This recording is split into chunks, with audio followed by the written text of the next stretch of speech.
Microsatellite instability is a genomic marker in tumors that's characterized by a very large number of mutations due to a variance in the length of short DNA sequence repeats called microsatellites in tumor versus normal tissue.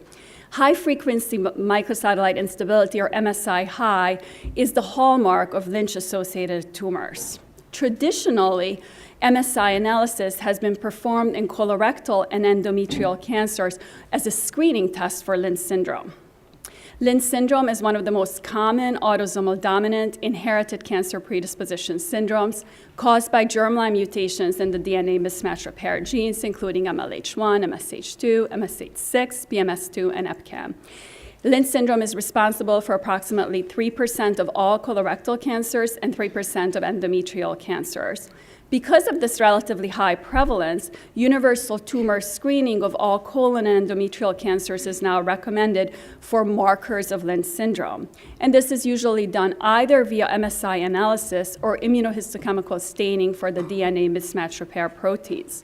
For those patients with tumors that are suggestive of Lynch syndrome, genetic counseling and genetic testing for Lynch syndrome is recommended. For patients who are recognized as having Lynch syndrome, they benefit from enhanced cancer surveillance, for example, colonoscopies every 1 to 2 years, and even risk-reducing surgeries such as removal of the ovaries and uterus for prevention of ovarian and endometrial cancer.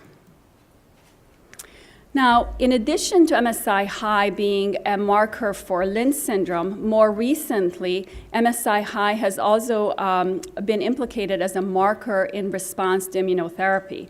In fact, in 2017, FDA approved pembrolizumab, an anti-PD-1 immunotherapy for all MSI-I advanced solid tumors, leading to a surge in MSI testing in metastatic cancers outside of the traditional colon and endometrial cancers that was assessed for Lynch syndrome. The goal of our study was to determine the prevalence of germline mutations in the DNA mismatch repair genes, diagnostic of Lynch syndrome, across all MSI-I tumors, irrespective of cancer type.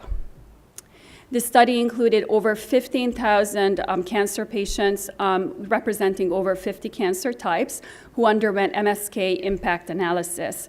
The MSK Impact Initiative is spearheaded by Dr. Baselga and has been instrumental in our ability to do precision medicine, precision oncology at MSK, and has really made this project possible. MSK Impact is now an FDA-authorized next-generation sequencing platform that includes over 400 cancer-associated genes where it calls mutations in those genes using tumor normal samples. But in addition, MSK Impact also incorporates an MSI calling algorithm that stratifies tumors as being MSI-high, MSI indeterminate, or microsatellite stable, MSS. After we assigned MSI status to our over 15,000 tumors, we unmasked the germline or the normal DNA in these patients to identify mutations within the mismatch repair gene, again, diagnostic of Lynch syndrome. We subsequently assessed the distribution of germline mutations across tumor types and according to MSI status. This bar graph represents the distribution of MSI status across tumor types. What you see in the solid red bar graph are MSI high, and in the shaded bar graph, MSI indeterminate patients. As expected, the highest level of MSI high was seen in small bowel, followed by endometrial, colorectal, and then gastric cancer. High-frequency MSI was also seen in a number of other tumors as suggested by other papers previously. Here we show the prevalence of Lynch syndrome according to MSI status. 16.3% of our MSI-high tumors harbored Lynch syndrome versus 1.9% of MSI-I tumors versus 0.3% of microsatellite stable tumors. In addition, in the MSI-high and MSI-I groups, so these two groups, we were able to do additional tumor evaluations, including immunohistochemical staining for the mismatched repair genes and tumor signatures in these Lynch patients. Our analysis corroborated the finding that in these Lynch patients with MSI-high and MSI-I tumors, the tumors were caused by Lynch syndrome. This is in contrast to our Lynch syndrome patients with microsatellite stable tumors, where tumor signature suggested that the Lynch syndrome did not cause these cancers. In fact, the prevalence of Lynch syndrome in the MSS cohort of 0.3% is equivalent to the prevalence of Lynch syndrome in the general at-large population.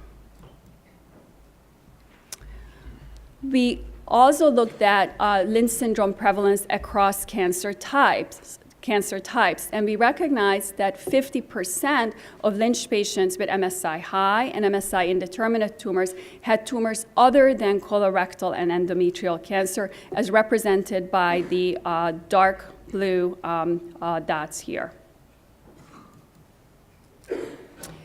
In fact, Lynch syndrome was recognized in tumors rarely or not previously associated with Lynch, including prostate, sarcoma, mesothelioma, adrenal cortical carcinomas, and even a young patient with ovarian germ cell tumor. 45% of these non-colon, non-endometrial tumors did not meet clinical testing criteria for Lynch syndrome and would not have otherwise undergone Lynch syndrome testing. So in conclusion, our study supports that MSI-High is predictive of Lynch syndrome across tumor types, with a prevalence of 16.3% among the MSI-High group, as compared to 0.3% prevalence in the MSS group, again equivalent to the general population estimates of Lynch syndrome.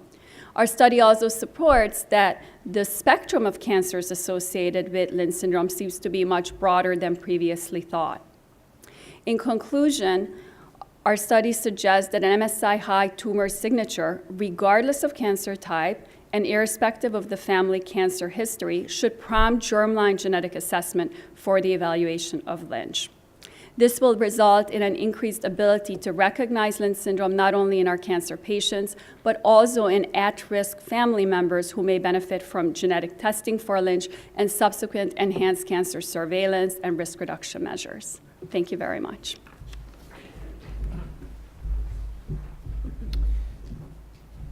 Thank you very much, Dr. Stadler, for a very clear presentation of a very complicated topic. So to offer some additional comments, I'd like to call on Dr. Shannon Weston, who will give us some context and perspective. Great.